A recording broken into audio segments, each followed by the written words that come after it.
Hey everyone, welcome to Refreshing Art Studio's YouTube channel. This is Shop Edition Part 1, and let me tell you what we've got going on back here.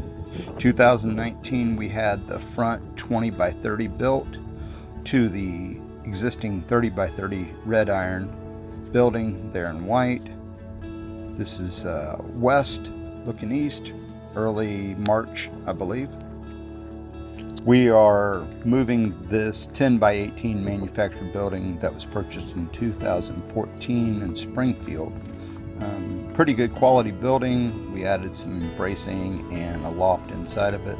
It was my spray booth. We will be moving it out to that gravel base rock pad. Little tidbit here. When we put our pad in, we put down carpet remnants. And then each layer we sprayed, kept it damp, and tamped in place to build up the layers. And then you'll see the grade stakes. Those are just for us to keep everything good and level. We checked our measurements. It's hard to tell in the video, but we did run diagonal lines just to keep everything nice and level for us there. There you go, there's another shot of it. Still need to come in and add some gravel. You'll see later on in the videos whenever we get a little bit closer to spring. So we hired a gentleman, his name's Leonard, and I'll have all of his credentials down below. He moved the existing building. We didn't even have to empty it. Didn't have a lot of weight in there, maybe 1,000 pounds, but he said it wouldn't be a problem. He is using a Cardinal mule. I had seen these on YouTube before. There's a lot of videos, and they really work nice. He can maneuver that pretty close to everything. Did not take very long for him to do it. And very satisfied with his work. If you are in the Missouri Southwest, mid-Missouri area, and you need a building moved, I believe he also does shipping containers. I'll have his credentials down below. I don't want to quote his rates with everything going on. Prices are changing daily. But was happy with him and was happy with his price. Very nice gentleman. I'm sure this video really makes it look easy. And believe it or not, it was pretty easy. Thought it would be a little bit harder, especially with all the rain we were getting. But he really maneuvered it in. There was a couple little ruts, but there was nothing that he could have done about it. It's just, it was very rainy this spring. You can see there we got it pretty good and level on the first try, which makes it really nice. I did add some more 4x4s underneath, just for stability. You want to make sure you get those buildings up off the ground so there's air circulating underneath of them. If not, you get a lot of moisture rot, especially in my area.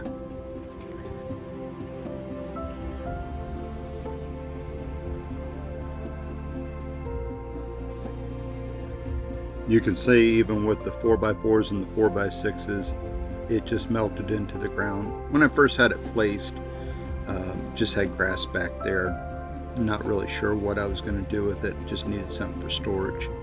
And believe it or not, the 4x4s held up pretty good. So pretty good construction from them. Also too is we had to remove the propane tank. You'll see that later on, along with our other soak tank.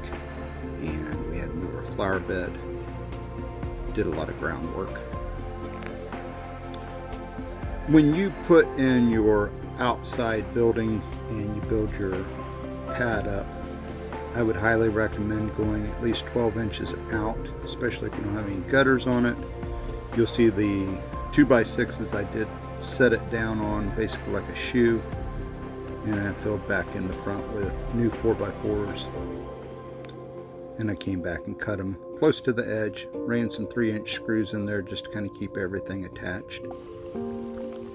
Here's our red iron building. I believe it was built in 98 or 97. There was a lot of rot down on the bottom. That's what the roofing cement was for, to keep some of the critters out and maintain a somewhat of a water barrier This is the new electrical line for the shed. I did do a direct burial line, kept it about 12 inches below, and I had to remove and reset our invisible fence line. That's what this is for, our boundary line. I would suggest, if you're digging in your yard and you got a long ditch to dig, string it out. It'll keep you straight. I started with no string and kind of got a little crooked, so there's a suggestion for you. Here's our burial of our phone line. It's all shielded wire that we got from our local contractor. And here is our propane line. You'll see that the ditch is pretty flooded from all the rain. We had to do it in sections and kind of let some of that drain off. Was pretty thankful we did get the rain. It did make some things complicated, but digging in our yard was it's pretty easy.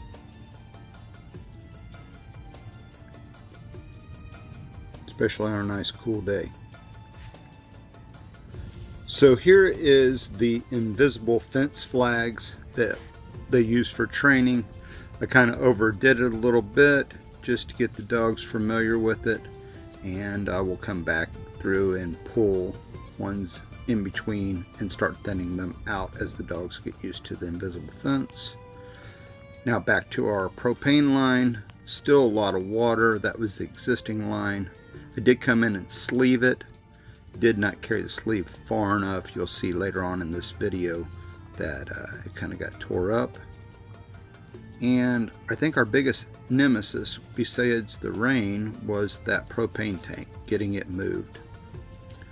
So after we moved the flower bed over, we took a whole bunch of bigger rock and Mirify landscape cloth, and we tried to beef up this area. This area was pretty spongy back here, just kind of had like a little low slope to it. It was great for the grass and the blackberries and the grapes, but it surely didn't help Cierra's flower beds. They just stayed too wet, so we had to raise them up quite a bit. We like the natural look, especially out here in the Midwest. Here is our roadway, or designated roadway. You can see where I built up the lines coming in and sleeved the electrical. Just ran it in some 2-inch conduit. You'll see that I also sleeved the gas line and put seal tape up on the ends just to keep any debris out, rocks, water. So our biggest nemesis, besides dump trucks getting stuck in this moist, saturated area with all the rain we were having, was the propane tank. It had to be under a certain percentage before they could move it, so you may want to look into that. Also too, I know in my area they're allowed to move it with a certain percentage in it, but they're not allowed to transport it. But just check with your local propane company if you are on propane service. Now, I took the Mirify and the larger rock to try to build that up. If we would have came out a little bit more, I don't believe he would have got stuck as bad. Now we're bringing in 2-inch rock for our base rock. It's just 2-inch clean. Okay, you'll see him getting backed up here, and you'll see the right side of the truck, or at least right side when you're viewing this. Passenger side, maybe we'll say it like that, and it just starts to sink in. That whole area was pretty saturated, had been for years, and we should have built it up a little bit more. I think we wouldn't have as much problem. So if you've got a low-lying area like this, we had about 9 inches to work. I would suggest hand bringing in your rock and trying some of the Mirify like we did.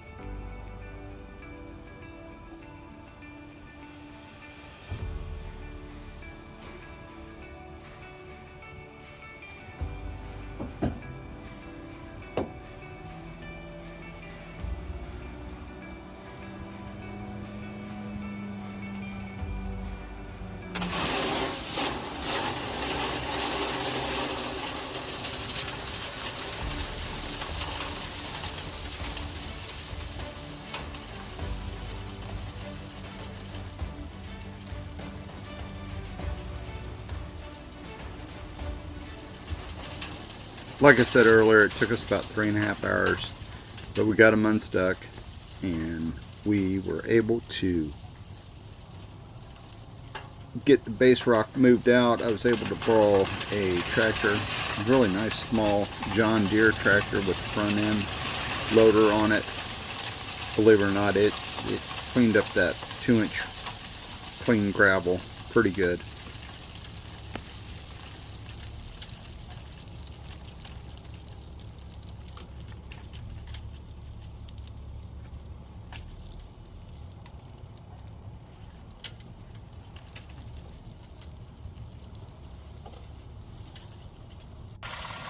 Here's another shot of the truck. You can see how deep it got over on the passenger side. Yeah, I know. I know it is. I wasn't really thinking that was going to be too successful with that bottle jack up into the lip of the rim, but he was pretty confident it worked, and it did work. You'll definitely see a lot of the dogs in this video. They are into everything. Just curious, not tearing it up, but very curious. By the way, let me say, if you are looking for a dog, we got both of ours through the Puppies for Parole program here in Missouri. Very easy, very good to work with. You might have to drive a little bit to get your dog, but if you're looking for a good dog that's trained, it does help the inmates, it helps the dogs, and it's just really overall a good program. And you'll see where he kind of got into the copper line. This is what I was talking about. I didn't run that sleeve all the way out. It didn't break it, but it did kink it, but I didn't want to leave it like that, so I re-sleeved it and repaired it. And here's the dogs. They love that gravel. Anything they can climb on. Here's the tractor that I was telling you about. I think it's a 340 or 360 John Deere. I think Cierra kind of enjoyed driving it around. It was lightweight and it did do the job. I wouldn't say it is nearly as good as a Bobcat or a Case Uniloader, but in a pinch, it worked wonderful. If you want a small little hobby farm tractor, that would be good. The propane guy, he even got stuck a little bit, but we were able to get him out and be able to get the propane tank set. Boo came to us from the program, the Puppies for Parole program, but she only got about 6 days of training. Very smart dog, and loves to pick up my gloves when I drop them. She's very helpful and very loving. She's got a lot of skills and she's still learning. With only 6 days of training because of COVID, we went ahead and picked her up early and worked the same training program as they do. I believe the book is called Training from Both Ends of the Leash. I'll put that down in the description with everything else. So here's just another look at Boo walking backwards. And the ground, how we kind of graded it all out to bring it up to get that wet area right in here. Very, very damp. So now we're back in the shop. Those back windows, we are cutting them out for just passageways. They're about 36 inches apart. I cut that purling right in the middle there and then framed it up. You'll see it soon. These red iron buildings, at least mine, it's just pretty much a tin can. There's not a lot to them. This one was built for the homeowner previously, and he did some car detailing work in there. Here's a shot of our Menards here up at the lake, and very happy with them people. They did a wonderful job ordering our material. So far everything's been good. You can see why we need a bigger shop and more rain. So this turned out to be our lake, and it was there for about 3 months. Getting a little worried, wondering if we was ever going to get our slab poured. About every other day, at least an inch of rain. In May alone, we had 21 inches in our area. You can tell by the grass, we weren't even able to get our grass cut.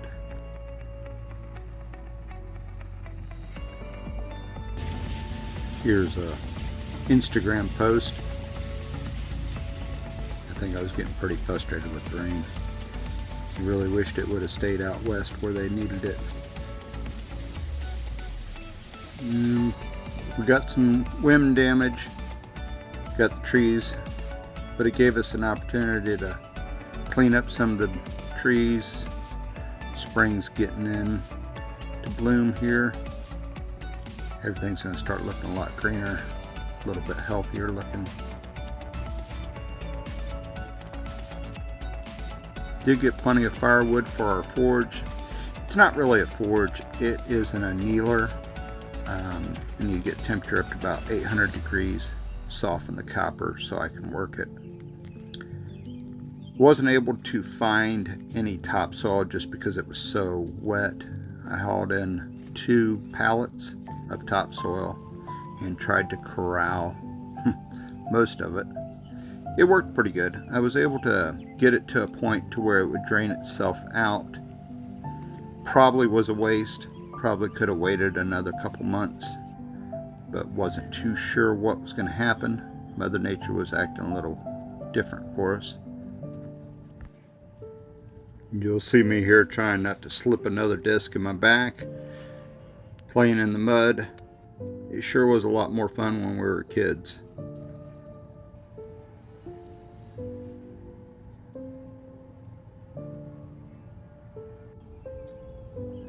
And this is about 3 weeks later after I did a little back dragging of the gravel with that lawn tractor and got it sloped down with the hose to get it to drain, and it worked pretty nice. It really did. It did what it needed to do. Like I said earlier, I probably could have waited a couple months and let it dry out. One thing I'd like to mention here is when we put our wildflower beds in, we did a lot of research and tried to do a lot of natural prairie grasses and stuff. It really is good for the insects. They really need it. They say that our yards are pretty much deserts for bugs, animals, birds, insects. So if you got room to put a wildflower bed in and you can use some natural planting, might be a good idea. Here you'll see a lot of Cierra's murals. She really loves to paint, and hope to get her painting on some more in the shop once we get the walls up in the new 30 by 30 section. So when we framed this in, I used 2 by 12s, and I did use some post steel bracing. Can't see it there, but we used some 4 by 6s underneath those purlings. And where the fan and air conditioner is, the previous owner had a window there, and we're going to make that another opening just for a walkthrough. Hey, if you got a particular skill set, teach your significant other, kids, family, friends. Sure does come in handy whenever you need a second hand to do something. And Cierra has some really good skills. She has some good advice, and she's kind of kept me out of some dangerous situations. It's always nice to have another set of eyes on a project. She has some great advice. No reason to save any of this, just cutting it all out of the way, and that purling there will be cut out of the way. And you'll see the roof cement down on the bottom. There was a lip that I had to jackhammer up a little bit just so the concrete will meet up and we wouldn't have too much of a transition as we use the walk-through passageway. Still trying to come up with an idea for what I could use this metal for in the shop in the future. Not sure if I'll be able to reuse it. May put it on Facebook, see if somebody else can. Like I said before, I was a licensed plumber and licensed electrician in the St. Louis area. Did that for about 20 years. And teaching Cierra some basic wiring. It's not real pretty right now, but it sure will be when we get done. There's the 4x4s there, and you'll see the bracing. And you'll see where I had to jackhammer up that little lip. They call it a rat stop lip. Finally was able to get the guys in about 3 weeks ago. There's my big smiley face coffee cup. Feeling good. And they were able to get this monolith slab poured.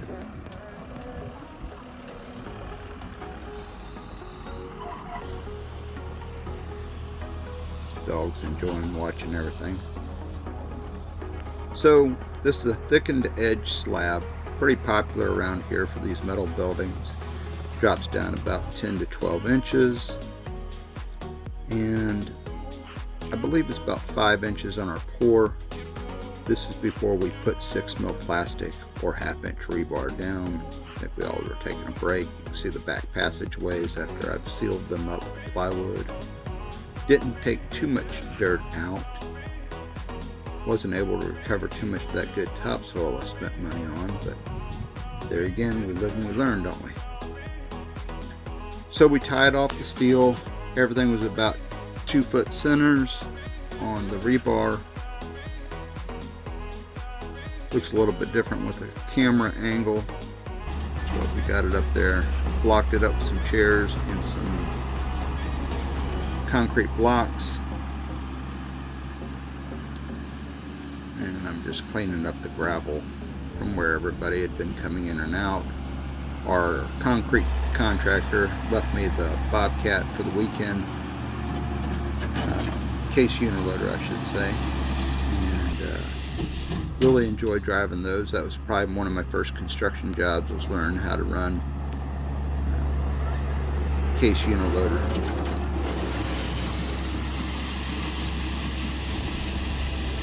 Now we're going to get into pouring some concrete finally. One thing I will say is if you got an asphalt driveway like mine and a piece of culvert coming through it, that concrete truck's probably going to end up tearing it up. I'm going to have to come back and fix mine. That'll be a fall project. There's the slab.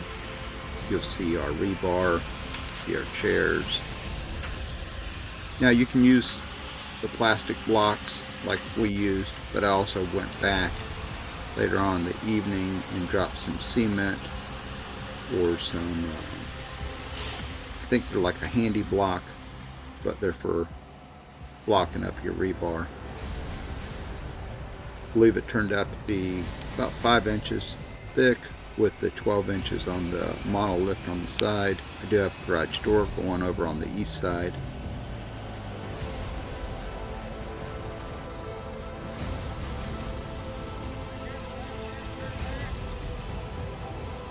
Right about 95 degrees when they started finishing this. It got pretty hard, pretty green, pretty quick, and Junior, the gentleman that's running the finisher, told me in about 4 hours come back and wet it down and keep it wet for about 7 days. So I thought about putting a sprinkler on it, and did not want that because of water running back into the shop. Did a little search on YouTube, found several people using straw or burlap and then covering it with plastic. So I waited that evening, watered it pretty much throughout the night, and it did suck up the water pretty quick. Next morning, I went and found every blanket that we had in the house, along with some painting tarps, and pulled the rest of our plastic that we had. Got everything good and wet, good and saturated. We came back, Cierra and I did, put the plastic over it, and we kept it that way for 7 days. That PVC line you've seen on the wall is just a temporary drain for our sink, just a hand wash sink. We had a little bit of a leak down here. That's what I was kind of afraid of. Wasn't too bad. Got into the shop, but it dried up pretty quick. Here's another look at it. I did wet the plastic down on top, just kind of keep the wind from blowing it.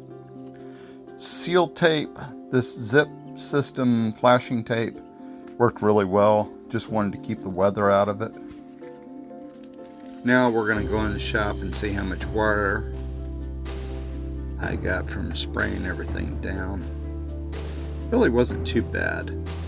The gentleman that had the shop before had a car detailing business in there, and he had a floor drain. Everything kind of rolled down towards it. I did fill in the floor drain. It really never really worked good. It was a bad design. I just filled it in with sand just to keep anything out of it.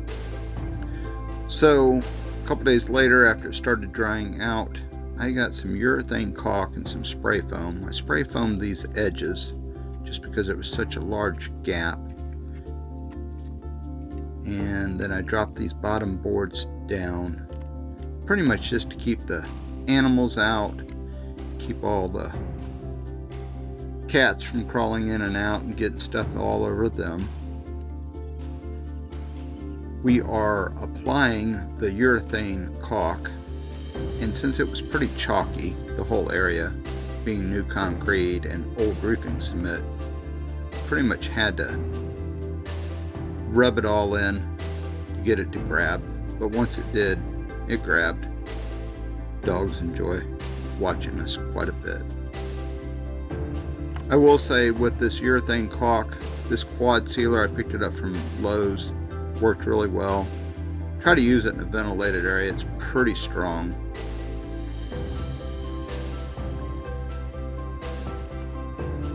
Just put some firewood out, kept some buckets with some water on it.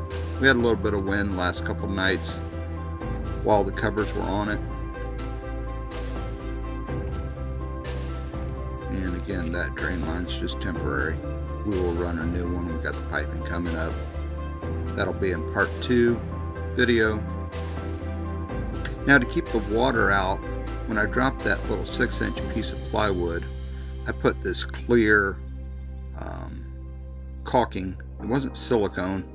Not really sure the brand name. I'll put it down in the description, but it worked well. Just kind of act as a dam to keep the water from running underneath the plywood.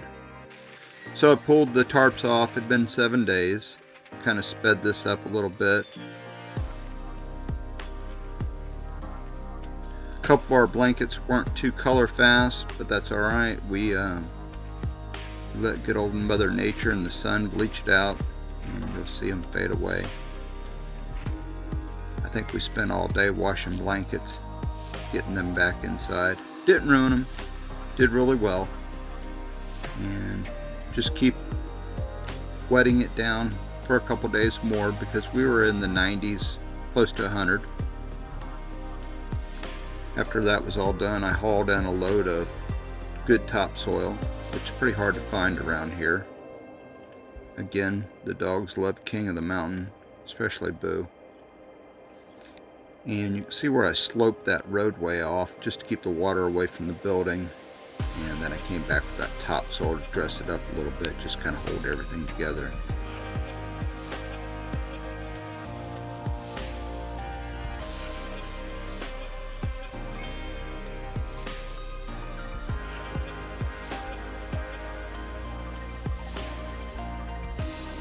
We'll wait until this fall, come in with some Kentucky 31 grass seed and straw it all in. Probably we'll have to replant in the spring also.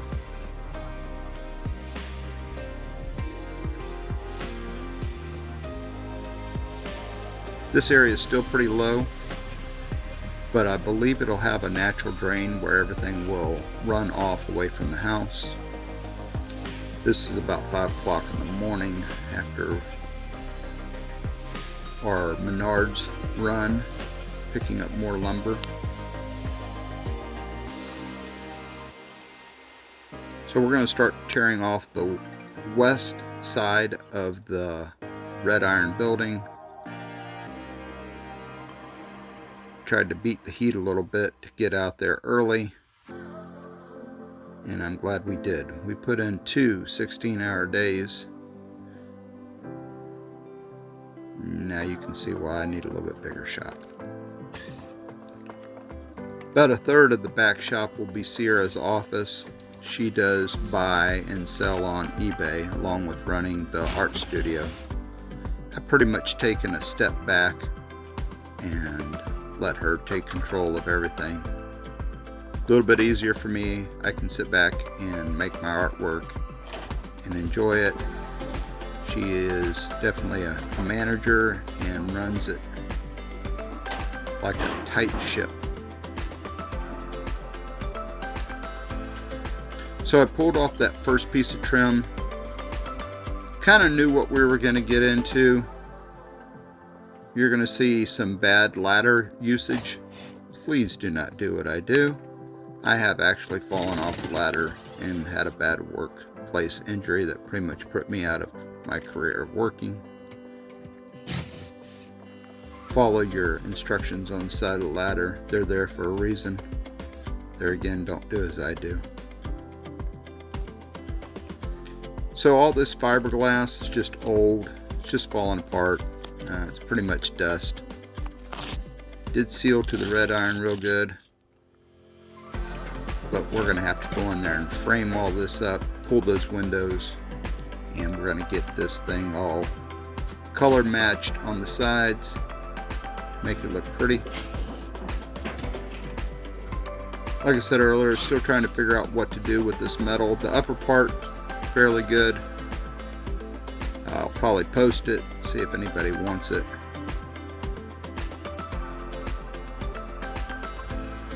The windows were screwed in with 2 screws and pretty much siliconed or glued in. It's kind of time consuming, but they stuck in there very well. They just needed to be changed. It's been about 20 years. There's some bad ladder usage. Don't look at that. So every stud and every board had to be cut. This thing went from 46 inches at the bottom studs all the way to the center to about 45 1/4. With that being said, we used 2 3/8 large sheet metal screws to go into those purlins. Did go through the wood nicely. Took a little bit to get into the metal, but it grabbed nice. Each stud, you could hear the building creak and tighten up. I had a structural engineer come in when I first did the shop, and they had me run the inside walls on 14-inch centers on those 2x4s. Not quite sure why 14 versus 16 inches. Maybe somebody might know. Leave it in the comments. But it did tighten it up. Periodically, if you see in the video, you'll see the 2x4s that I have in those purlins up top. They had me put those in also. 24 inches on center. I think I put a little bit heavier than that. Tape up your windows if you're pulling them out. Both of these broke on the west side. Once we got to the east side, we kind of figured out a better way of doing it. You can see all the rust off the bottom. The upper part, still real good. Not very chalky on the metal or anything. Used ground contact treated lumber for my sill plate. and 3/8 by 6-inch wedge anchors. I put them in, let them sit for a little bit, then I come back and snug them up. Again, each stud had to be cut individually. We used 3-inch exterior screws to toenail those studs into that bottom plate and to the top plate.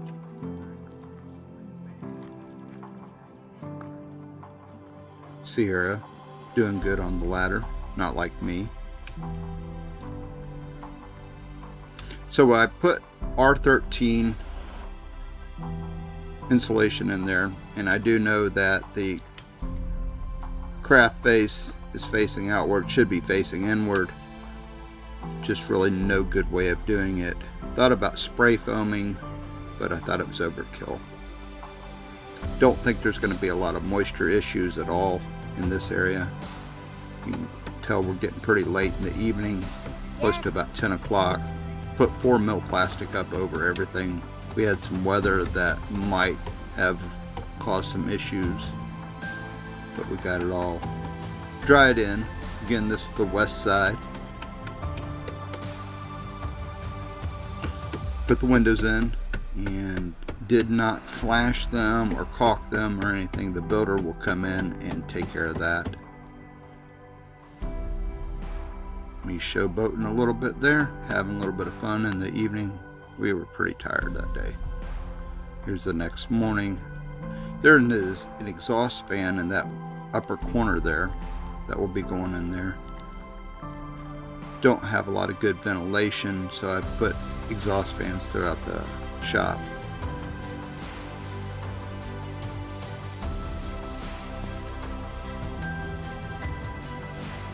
We'll be matching the color on both sides. The original builder wasn't able to get the material from the spot that they wanted to, and I couldn't find out where that material came from, so we just decided to cover both sides with a stone color. Cierra's taken off the plywood around those windows. That was just some trim that I put up originally. And this is the next day. We are into the east side, feeling more confident about it, knowing what we're getting into, dreading what we were getting into. And got most of that insulation down pretty quick this time. We still had a threat of rain, so you'll see some metal paneling going up over the power box, just in case. Wave at me. I cannot emphasize enough how much help Cierra is. Could not do any of this without her. I believe we were taking a break about this time, got everything cleaned up. When you're on your job site, take your time, clean up your mess. It will save a lot of headache and heartache. Just keep everything good and clean. Good housekeeping.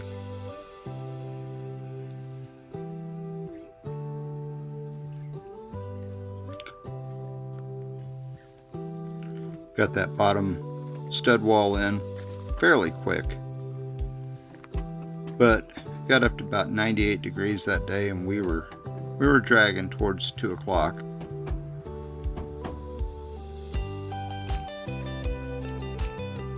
That 3-pound sledge of mine really became a finishing hammer just to get everything in place. But I'm glad I did it this way. Talked to the builders since filming this. We're going to come in and put some scissor trusses on top, about a 4, maybe a 5/12 pitch. Run some 2x4s on top of it, and then put a matching copper roof from there.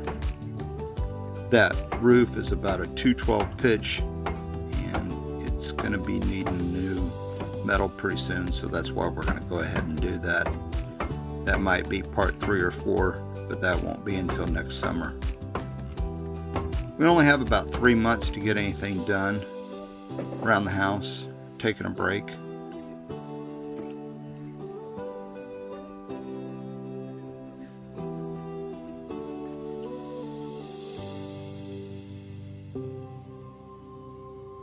We usually take our vacations in the summertime, but this turned out to be our vacation.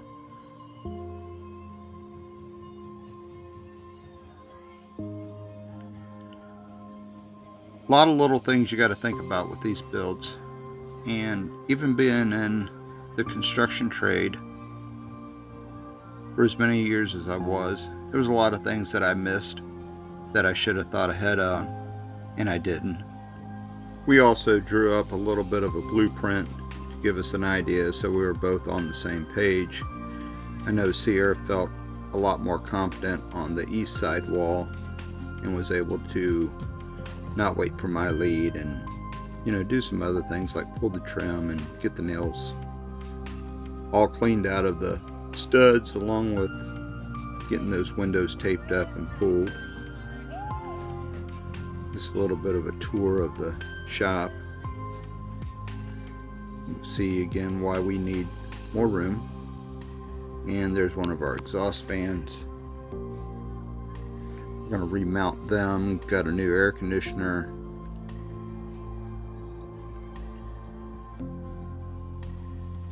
And now we're about ready to get our trim package from Martin Metals. They are out of Versailles, Missouri. Really good company, good family organization, and prices are good, very efficient. And that Moffett lift, I wish we would have had that back in the day. Running sideways like that, I think he probably had about 11 foot to get those trusses in there. Builders come out, spot checked everything, got everything where they wanted it. Like I said earlier, could not match up that trim. I dented that front corner when I first had the building done. Could never match up that trim or the side metal. So that's what we're going back on. There's stone. We're going to pull all that metal down. See my repair on my corner. And there's some roofing material. Just got everything laid out. They got it all staged out for the way they want to do it. And that roll is Celotex bubble insulation. They're going to put that over the old shop. I'm going to insulate the new shop with some R19. Well, we're coming to the end of the video, and I just want to say thank you for spending 43 minutes with us. Stay tuned, and we'll get part 2 up and going. If you would, please like, share, and subscribe. Check us out on Instagram also, Refreshing Art Studio. Thank you again.